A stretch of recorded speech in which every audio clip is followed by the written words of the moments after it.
जय हिंद। जय हिंद। जय हिंद।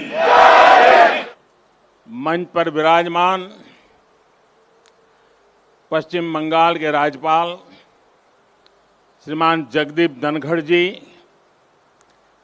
पश्चिम बंगाल की मुख्यमंत्री बहन ममता बनर्जी जी, मंत्रिमंडल में मेरे सहयोगी श्री प्रहलाद पटेल, श्री बाबुल सुप्रियो जी, नेताजी सुभाष बोस के निकट संबंधीजन, भारत का गौरव बढ़ाने वाली आजाद हिंद फौज के जांबाज सदस्य, उनके परिजन, यहां उपस्थित कला और साहित्य जगत के दिग्गज और बंगाल की इस महान धरती के मेरे भाई और बहनों, आज कोलकाता में आना मेरे लिए बहुत भावुक कर देने वाला क्षण है। बचपन से जब भी ये नाम सुना, नेताजी सुभाष चंद्र बोस, मैं किसी भी स्थिति में रहा, परिस्थिति में रहा, ये नाम कान में पड़ते ही एक नई ऊर्जा से भर गया। इतना विराट व्यक्तित्व की उनकी व्याख्या के लिए शब्द कम पड़ जाए। इतनी दूर की दृष्टि कि वहां तक देखने के लिए अनेकों जन्म लेने पड़ जाए। विकट से विकट परिस्थिति में भी इतना हौसला,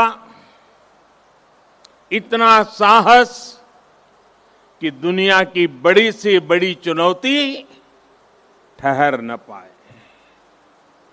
मैं आज नेताजी सुभाष चंद्र बोस के चरणों में अपना शीश झुकाता हूं, उन्हें नमन करता हूं और नमन करता हूं उस मां को, प्रभा देवी जी को, जिन्होंने नेताजी को जन्म दिया। आज उस पवित्र दिन को 125 वर्ष हो रहे हैं।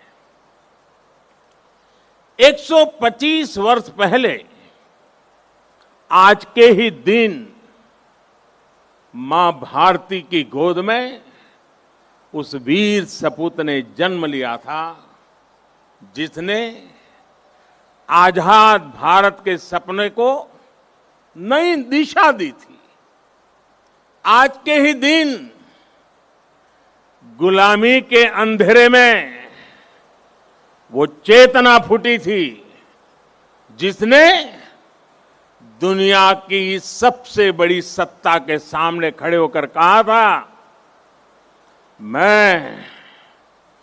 मैं तुमसे आजादी मांगूंगा नहीं, आजादी छीन लूंगा।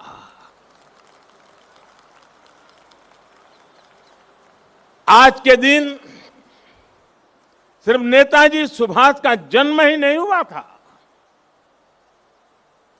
बल्कि आज भारत के नए आत्मगौरव का जन्म हुआ था। भारत के नए सैन्य कौशल्य का जन्म हुआ था। मैं आज नेताजी की 125वीं जन्म जयंती पर कृतज्ञ राष्ट्र की तरफ से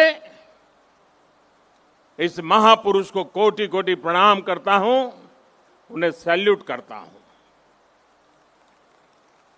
साथियों, मैं आज बालक सुभाष को नेताजी बनाने वाली उनके जीवन को तप, त्याग और तितिक्षा से घड़ने वाली बंगाल की इस पुण्य भूमि को भी आदरपूर्वक नमन करता हूं। गुरुदेव श्री रविंद्रनाथ टैगोर, बंकिम चंद्र चट्टोपाध्याय, शरद चंद्र जैसे महापुरुषों ने इस पुण्य भूमि को राष्ट्र भक्ति की भावना से भरा है। स्वामी रामकृष्ण परमहंस, चैतन्य महाप्रभु, श्री अरबिंदो, मां शारदा, मां आनंदमयी, स्वामी विवेकानंद, श्री श्री ठाकुर अनुकूल चंद्र जैसे संतों ने इस पुण्य भूमि को वैराग्य, सेवा और आध्यात्म से अलौकिक बनाया है। ईश्वर चंद्र विद्यासागर, राजा राम मोहन राय, गुरुचंद ठाकुर, हरिश्चंद्र ठाकुर जैसे अनेक समाज सुधारक, सामाजिक सुधार के अग्रदूतों ने इस पुण्य भूमि से देश में नए सुधारों की नींव भरी है। जगदीश चंद्र बोस, पीसी रॉय, एसएन बोस, मेघनाथ शाह, अनगिनत वैज्ञानिकों ने उस पुण्य भूमि को ज्ञान विज्ञान से सींचा है।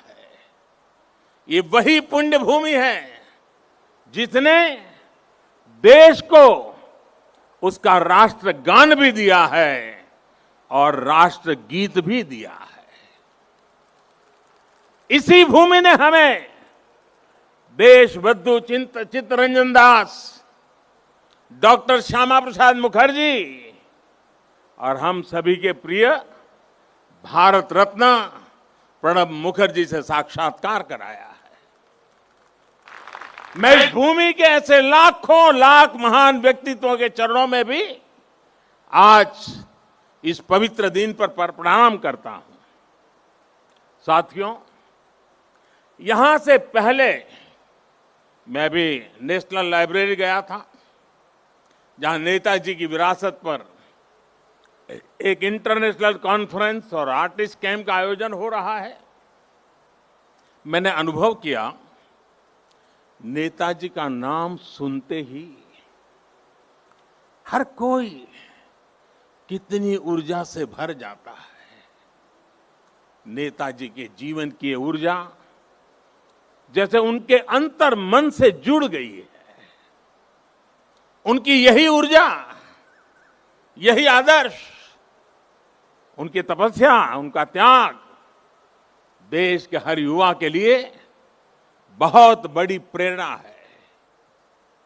आज जब भारत नेताजी की प्रेरणा से आगे बढ़ रहा है, तो हम सबका कर्तव्य है कि उनके योगदान को बार बार याद किया जाए, पीढ़ी दर पीढ़ी याद किया जाए।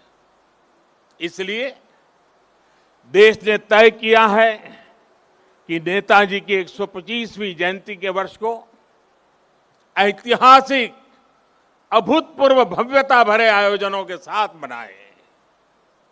आज सुबह से देश भर में इससे जुड़े कार्यक्रम हर कोने में हो रहे हैं। आज इसी क्रम में नेताजी की स्मृति में एक स्मारक सिक्का और डाक टिकट जारी किया गया है। नेताजी के पत्रों पर एक पुस्तक का विमोचन भी हुआ है। कोलकाता और बंगाल, जो उनकी कर्मभूमि रहा है, यहां नेताजी के जीवन पर एक प्रदर्शनी और प्रोजेक्शन मैपिंग शो भी आज से शुरू हो रहा है। हावड़ा से चलने वाली ट्रेन हावड़ा कालका मेल का भी नाम अब नेताजी एक्सप्रेस कर दिया गया है।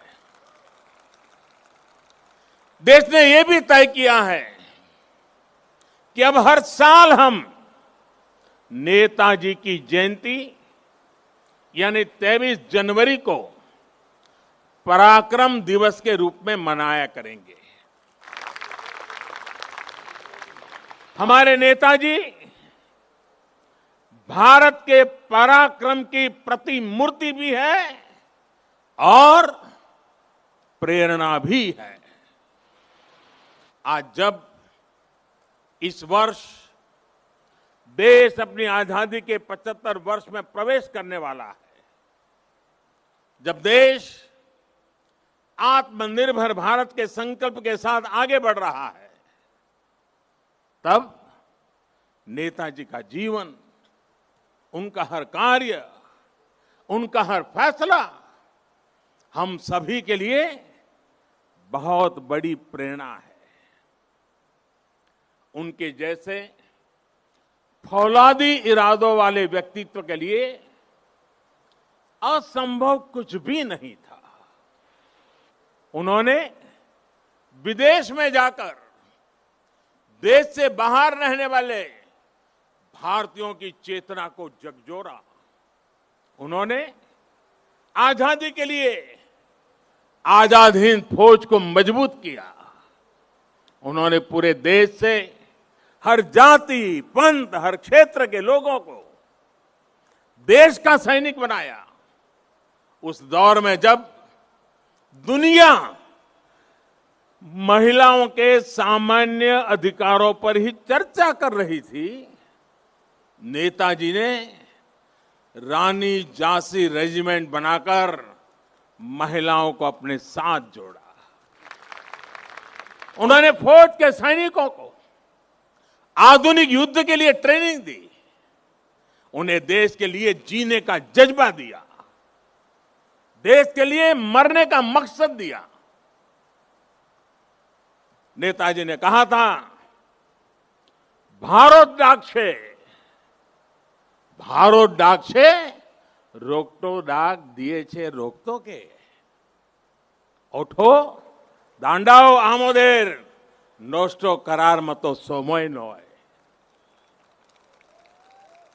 अर्थात भारत बुला रहा है, रक्त रक्त को आवाज दे रहा है, उठो, हमारे पास अब गंवाने के लिए समय नहीं है। साथियों, ऐसी हौसले से भरी हुंकार सिर्फ और सिर्फ नेताजी ही दे सकते थे। और आखिर उन्होंने दिखा भी दिया कि जिस सत्ता का सूरज कभी अस्त नहीं होता, भारत के वीर सपूत रणभूमि में उसे भी परास्त कर सकते हैं। उन्होंने संकल्प लिया था, भारत की जमीन पर आजाद भारत की आजाद सरकार की नींव रखेंगे। नेताजी ने अपना ये वादा भी पूरा करके दिखाया। उन्होंने अंडमान में अपने सैनिकों के साथ आकर तिरंगा फहराया। जिस जगह अंग्रेज देश के स्वतंत्रता सेनानियों को यातनाएं देते थे, काला पानी की सजा देते थे, उस जगह जाकर उन्होंने सेनानियों को अपनी श्रद्धांजलि दी थी।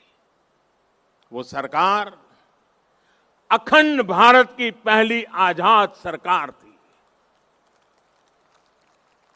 नेताजी अखंड भारत की आजाद हिंद सरकार के पहले मुखिया थे। और ये मेरा सौभाग्य है कि आजादी की उस पहली झलक को सुरक्षित रखने के लिए 2018 में हमने अंडमान के उस द्वीप का नाम नेताजी सुभाष चंद्र बोस द्वीप रखा। देश की भावना को समझते हुए नेताजी से जुड़ी फाइलें भी हमारी सरकार ने सार्वजनिक की। ये हमारी ही सरकार का सौभाग्य रहा जो 26 जनवरी की परेड के दौरान आईएनए वेटरन्स परेड में शामिल हुए थे। आज यहां इस कार्यक्रम में आजाद हिंद फौज में रहे देश के वीर बेटे और बेटी भी उपस्थित है। मैं आपको फिर से प्रणाम करता हूं और कब प्रणाम करते हुए कहीं कहूंगा कि देश सदा सर्वदा आपका कृतज्ञ रहेगा, कृतज्ञ है और हमेशा रहेगा। साथियों, 2018 में ही देश ने आजाद हिंद सरकार के 75 साल को भी उतने ही धूमधाम से मनाया था। देश ने उसी साल सुभाष चंद्र बोस आपदा प्रबंधन पुरस्कार भी शुरू किए।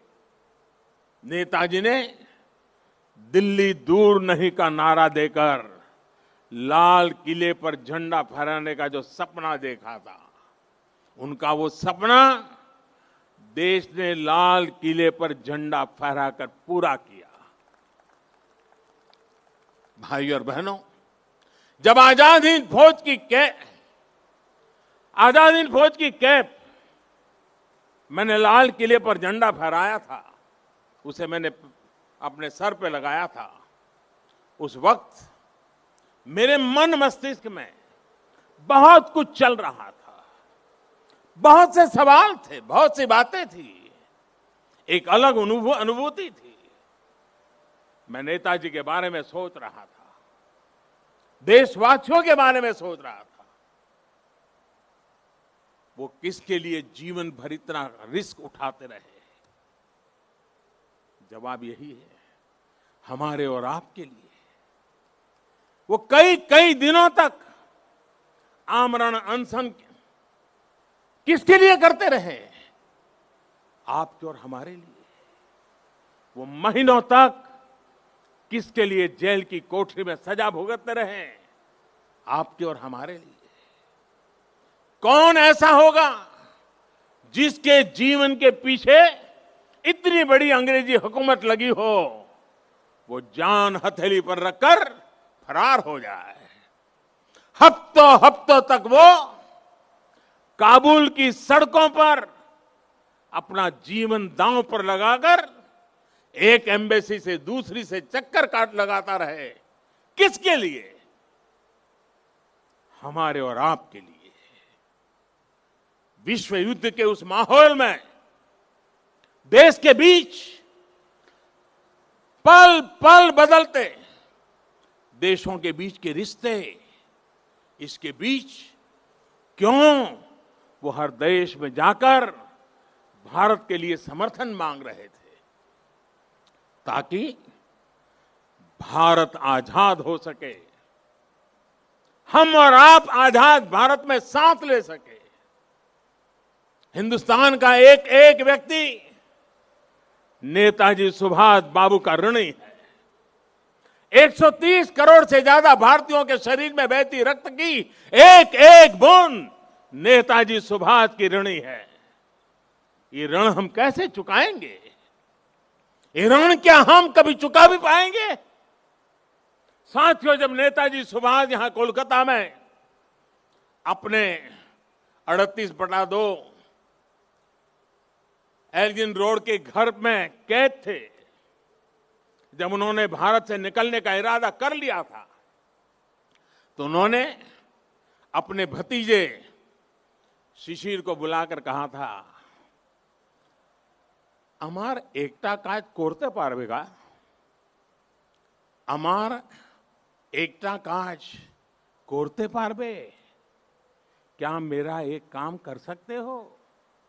इसके बाद शिशिर जी ने वो किया जो भारत की आजादी की सबसे बड़ी वजहों में से एक बना। नेताजी ये देख रहे थे कि विश्व युद्ध के माहौल में अंग्रेजी हुकूमत को अगर बाहर से चोट पहुंचाई जाए तो उसे दर्द सबसे ज्यादा होगा। वो भविष्य देख रहे थे कि जैसे जैसे विश्व युद्ध बढ़ेगा, वैसे वैसे अंग्रेजों की ताकत कम पड़ती जाएगी, भारत पर उनकी पकड़ कम पड़ती जाएगी। ये था उनका विजन। इतनी दूर देख रहे थे वो। मैं कहीं पढ़ रहा था कि इसी समय उन्होंने अपनी भतीजी इला को दक्षिणेश्वर मंदिर भी भेजा था कि मां का आशीर्वाद ले आओ। वो देश से तुरंत बाहर निकलना चाहते थे। देश के बाहर जो भारत समर्थक शक्तियां हैं उन्हें एकजुट करना चाहते थे। इसलिए उन्होंने युवा शिशिर से कहा था, अमार एकटा काज कोरते पारबे, क्या मेरा एक काम कर सकते हो? साथियों, आज हर भारतीय अपने दिल पर हाथ रखे, नेताजी सुभाष बाबू को महसूस करे तो उसे फिर से ये सवाल सुनाई देगा, अमार एकटा काज कोरते पारबे, क्या मेरा एक काम कर सकते हो? ये काम, ये काज, ये लक्ष्य आज भारत को आत्मनिर्भर बनाने का है। देश का जन जन, देश का हर क्षेत्र, देश का हर व्यक्ति इससे जुड़ा है। नेताजी ने कहा था, पुरुष अर्थो एवं उपकरण निजे राय विजय बा স্বাধীনতা আনতে পারে না। আমাদের অবশ্যই সেই উদ্দেশ্য সকিত থাকতে হবে যা আমাদের সাহসিক কাজ এবং वीर तपुरना शासने उद्बुद्ध करबे। यानी हमारे पास वो उद्देश्य और शक्ति होनी चाहिए जो हमें साहस और वीरतापूर्ण तरीके से शासन करने के लिए प्रेरित करे। आज हमारे पास उद्देश्य भी है, शक्ति भी है। आत्मनिर्भर भारत का हमारा लक्ष्य, हमारी आत्मशक्ति हमारे आत्मसंकल्प से पूरा होगा। नेताजी ने कहा था, आज आमादेर केवल एक इच्छा थाका उचित, भारत इच्छुक जाते भारत बांटते पारे। यानी हमारी एक इच्छा होनी चाहिए कि हमारा भारत बच पाए, भारत आगे बढ़े। हमारा भी एक ही लक्ष्य है, अपना खून पसीना बहाकर देश के लिए जिए, अपने परिश्रम से, अपने इनोवेशन से देश को आत्मनिर्भर बनाए। नेताजी कहते थे, निजेर प्रोति सात होले सारे, बिक्सेर प्रोति केऊ असोध होते पारबे ना। अर्थात अगर आप खुद के लिए सच्चे हैं तो आप दुनिया के लिए गलत नहीं हो सकते। हमें दुनिया के लिए बेहतरीन क्वालिटी के प्रोडक्ट बनाने होंगे, कुछ भी कमतर नहीं, जीरो डिफेक्ट जीरो इफेक्ट वाले प्रोडक्ट। नेताजी ने हमें कहा था, स्वाधीन भारतेर स्वप्ने कोनो दिन आस्था हारियो ना, বিশ্বে এমন কোন শক্তি নেই যে ভারতকে पराधीनानंतर श्रृंखलाएं बेगे रखते समर्थ होवे। यानी आजाद भारत के सपने में कभी भरोसा मत खोइए। दुनिया में ऐसी कोई ताकत नहीं है जो भारत को बांध करके रख सके। वाकई दुनिया में ऐसी कोई ताकत नहीं है जो 130 करोड़ देशवासियों को, अपने भारत को आत्मनिर्भर भारत बनाने से रोक सके। साथियों, नेताजी सुभाष चंद्र बोस गरीबी को, अशिक्षा को, बीमारी को देश की सबसे बड़ी समस्याओं में गिनते थे। सुभाष बाबू कहते थे, आमादेर सबसे बड़ो जातीय समस्या हलो दारिद्र्य असी कखा रोग वैज्ञानिक उत्पादन जे समस्यार समाधान होवे केवल मात्र सामाजिक भावना चिंता द्वारा। अर्थात हमारी सबसे बड़ी समस्या गरीबी, अशिक्षा, बीमारी और वैज्ञानिक उत्पादन की कमी है। इन समस्याओं के समाधान के लिए समाज को मिलकर जुटना होगा, मिलकर प्रयास करना होगा। मुझे संतोष है कि आज देश पीड़ित, शोषित, वंचित को, अपने किसान को, देश की महिलाओं को सशक्त करने के लिए दिन रात एक कर रहा है। आज हर एक गरीब को मुफ्त इलाज की सुविधा के लिए स्वास्थ्य सुविधाएं मिल रही है। देश के किसानों को बीज से बाजार तक आधुनिक सुविधाएं दी जा रही हैं।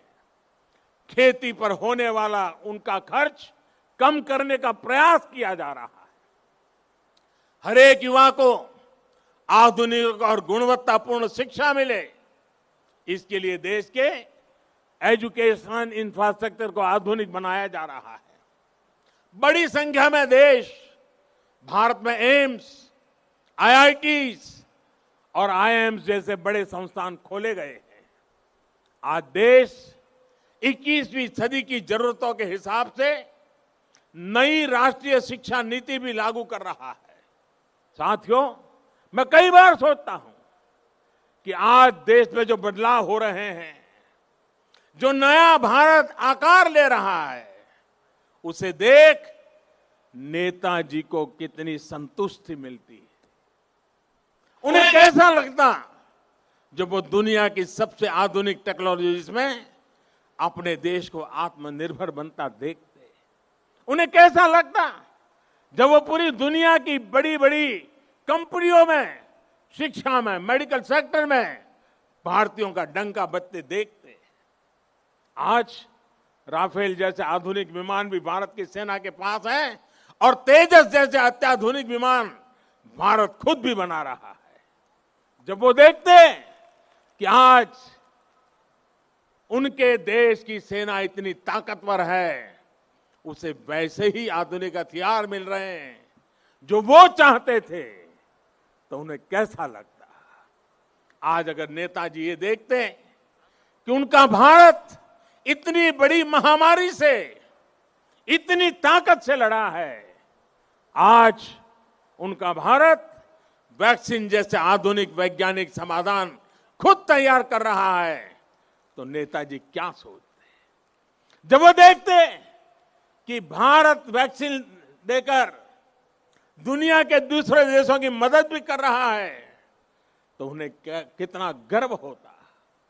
नेताजी जिस स्वरूप में हमें देख रहे हैं, हमें आशीर्वाद दे रहे हैं, अपना स्नेह दे रहे हैं, जिस सशक्त भारत की उन्होंने कल्पना की थी, आज एलएसी से लेकर के एलओसी तक भारत का यही अवतार दुनिया देख रही है। जहां कहीं से भी भारत की संप्रभुता को चुनौती देने की कोशिश की गई, भारत आज मुंह तोड़ जवाब दे रहा है। साथियों, नेताजी के बारे में बोलने के लिए इतना कुछ है कि बात करते करते रातों की रातों बीत जाए। नेताजी जैसे महान व्यक्तित्वों के जीवन से हम सबको और खासकर युवाओं को बहुत कुछ सीखने को मिलता है। लेकिन एक और बात जो मुझे बहुत प्रभावित करती है, वो है अपने लक्ष्य के लिए अनवरत प्रयास। विश्व युद्ध के समय पर जब साथी देश पराजय का सामना कर चुके थे, सरेंडर कर रहे थे, तब नेताजी ने अपने सहयोगियों को जो बात कही थी, उसका भाव यही था कि दूसरे देशों ने सरेंडर किया होगा, हमने नहीं। अपने संकल्पों को सिद्धि तक ले जाने की उनकी क्षमता अद्वितीय थी। वो अपने साथ भगवत गीता रखते थे, उनसे प्रेरणा पाते थे। अगर वो किसी काम के लिए एक बार आश्वस्त हो जाते थे तो उसे पूरा करने के लिए किसी भी सीमा तक प्रयास करते थे। उन्होंने हमें ये बात सिखाई है कि अगर कोई विचार बहुत सरल नहीं है, साधारण नहीं है, अगर इसमें कठिनाइयां भी है, तो भी कुछ नया करने से डरना नहीं चाहिए। अगर आप किसी चीज में भरोसा करते हैं तो आपको उसे प्रारंभ करने का साहस दिखाना ही चाहिए। एक बार को ये लग सकता है कि आप धारा के विपरीत बह रहे हैं, लेकिन अगर आपका लक्ष्य पवित्र है तो इसमें भी हिचकना नहीं चाहिए। उन्होंने ये करके दिखाया कि आप अगर अपने दूरगामी लक्ष्यों के लिए समर्पित है तो सफलता आपको मिलनी ही मिलनी है। साथियों, नेताजी सुभाष आत्मनिर्भर भारत के सपने के साथ ही सोनार बांग्ला की भी सबसे बड़ी प्रेरणा है। जो भूमिका नेताजी ने देश की आजादी में निभाई थी, आज वही भूमिका पश्चिम बंगाल को आत्मनिर्भर भारत अभियान में निभानी है। आत्मनिर्भर भारत अभियान का नेतृत्व आत्मनिर्भर बंगाल और सोनार बांग्ला को भी करना है। बंगाल आगे आए, अपने गौरव को और बढ़ाए, देश के गौरव को और बढ़ाए। नेताजी की तरह ही हमें भी अपने संकल्पों की प्राप्ति तक अब रुकना नहीं है। आप सभी अपने प्रयासों में, संकल्पों में सफल हो, इन्हीं शुभकामनाओं के साथ आज के इस पवित्र दिवस पर, इस पवित्र धरती पर आकर के आप सबके आशीर्वाद लेकर के नेताजी के सपनों को पूरा करने का हम संकल्प करके आगे बढ़े। इसी एक भावना के साथ मैं आप सबका बहुत बहुत धन्यवाद करता हूं। जय हिंद, जय हिंद, जय हिंद। बहुत बहुत धन्यवाद। धन्यवाद।